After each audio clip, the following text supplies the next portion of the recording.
I've always believed that peace doesn't come from silence. It comes from song, from the rustle of wind through leaves, from the gentle coo of a mourning dove in the morning, or the trill of a cardinal dancing between branches.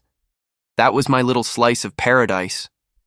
A quiet corner of a cul-de-sac in Maple Ridge Estates, where I tended my garden, refilled my bird feeder daily, and knew every songbird by call. I wasn't the loud neighbor. I didn't throw backyard parties. I didn't even own a gas mower. I used an old-fashioned push one so the robins wouldn't scatter. My joy was simple: a lawn full of color, a cup of tea, and a chorus of feathered visitors fluttering through the yard. Then, of course, came Karen. She didn't actually introduce herself as Karen. Her name was Margaret Hutchins, newly elected president of the Maple Ridge HOA, and she had the haircut, the clipboard, and the furrowed brow of someone who had never let a neighborhood bake sale go unregulated. She appeared on my porch one breezy Thursday morning, right as I was topping off the sunflower seeds in the feeder. She didn't say good morning, didn't even smile. "Mr. Layton," she said, adjusting her oversized sunglasses. "You're aware bird feeders are discouraged in this neighborhood?"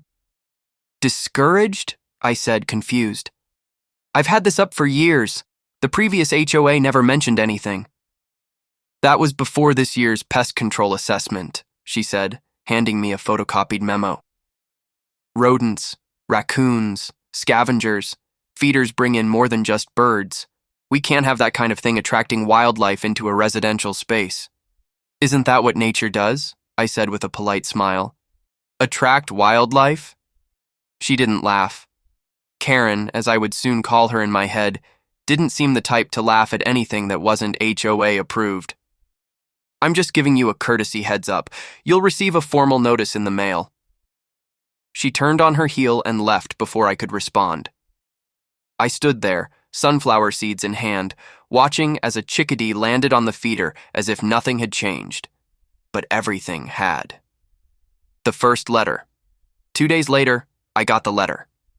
Violation notice, 30,001. Your property is in violation of Maple Ridge HOA Rule 3.7, feeding of wild animals. All bird feeders must be removed within 72 hours of this notice to avoid further fines. There was no option to appeal, no explanation beyond a single paragraph of legalese, just a photocopied page and a small line at the bottom. Repeat violations subject to daily fines of $50. I called my neighbor, Mrs. Doris Heller, a sweet woman in her 70s who had been feeding bluebirds from her porch railing for as long as I'd lived there. "She told me the same thing," Doris said. "I took mine down. I didn't want the trouble." "But you love those birds." "I do," she said quietly. "But Karen, she's different. She's not just enforcing the rules. She's rewriting them." That night I left the feeder up, and the next. But on the third morning, a second letter appeared, this one taped directly to the feeder pole. I sighed. I didn't have the time or the money to rack up fines, so I did what I thought was the adult thing to do. I took it down. That morning, my yard felt empty. The warblers didn't show up. No wrens hopping through the bushes. Even the squirrels seemed confused, their little faces peering from the hedge like, "Where's brunch?" It's funny how something as small as a feeder can become such a big part of your day. But it wasn't just mine. I started getting quiet knocks on my door. Mrs. Heller, a young couple down the block, a retired teacher named Joe. All had fed the birds. All had been told to stop. "She even fined Joe for putting out a water bowl," someone whispered. Said it was encouraging uncontrolled nesting. "Uncontrolled nesting," I muttered, writing it down. I was starting a notebook. I didn't know why yet. Just that I was angry, and anger needs somewhere to go. The next weekend, I visited a local nursery just to feel better. Fresh air, flowers, and the sound of hummingbirds always helped. I struck up a conversation with the owner, an older woman named Carol, who noticed me staring at a patch of tall, swaying grasses and flowering shrubs. "You like natives?" she asked. "I guess. I'm just looking. My HOA banned bird feeders." She raised an eyebrow. "But not native landscaping?" Not yet, she smiled. You don't need feeders if your whole yard is a buffet. That was it. The spark. I spent the afternoon reading on my porch, not about how to fight the HOA, but how to outgrow them. If I couldn't feed the birds, maybe I could invite them. I didn't need a plastic tube with seeds. I could build something bigger, smarter, untouchable by petty rules. A sanctuary.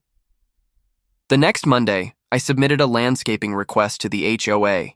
I didn't mention birds, I didn't mention feeders, just converting existing lawn into a sustainable, low-maintenance native plant garden to reduce water use and support local ecology. Karen responded 3 days later with a bland email. Approved, as long as all changes maintain curb appeal and comply with general aesthetic guidelines. Oh, it would have appeal, all right. And the birds? They'd be back. I started with the soil. My front lawn, once trimmed and tame, became a canvas. I ripped up the thirsty grass and replaced it with mulch, compost, and native wildflowers, purple coneflowers, black-eyed Susans, bee balm, milkweed. Plants the birds knew, the kind they'd evolved with. Then came berry bushes, seed-producing grasses, and low shrubs for cover. Within weeks, color returned to my yard, not just from flowers, but feathers, goldfinches, blue jays, wrens, and even a red-tailed hawk on occasion. Butterflies fluttered in, bees hummed, and at dawn, the songbirds sang again. Neighbors started noticing. Kids came to watch the birds. Doris teared up when she saw a bluebird return. Even Joe, the retired teacher, planted a patch of milkweed by his mailbox. Karen, however, was not pleased. She came back with her clipboard, sunglasses tighter than ever, eyeing every corner like she was inspecting a crime scene. "Mr. Layton," she said, arms crossed, "you have created what appears to be a habitat." "A native garden," I replied, "just like the approval form." She didn't smile. The HOA sent me a formal warning. This time, not about bird feeders, but about excessive naturalization and lawn uniformity violations. But I was ready. I documented everything: the plants, the wildlife, the water conservation statistics. I had copies of the HOA rules, copies of Karen's approvals.